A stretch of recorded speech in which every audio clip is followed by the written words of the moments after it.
যে নিজের সম্মান নিজে দিতে জানে না, সৃষ্টি কখনো তাকে সম্মান দেয় না। এখানে আরেকটা কথা, অনেক সময় দেখবেন অনেক মানুষ অনেকজনকে ছোট করে কথা বলে।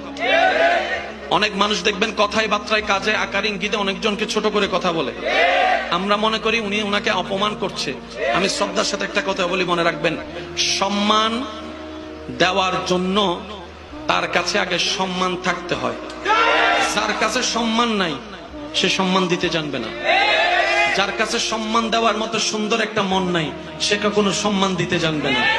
কাউকে যদি দেখেন আপনাকে অপমান করছে, আপনি বুঝে নিবেন তার কাছে দেওয়ার মতো সম্মান, বুঝার মতো সুন্দর মন, মাফ করার মতো বড় অন্তর। ব্যর্থতা তার, ব্যর্থতা আপনার নয়।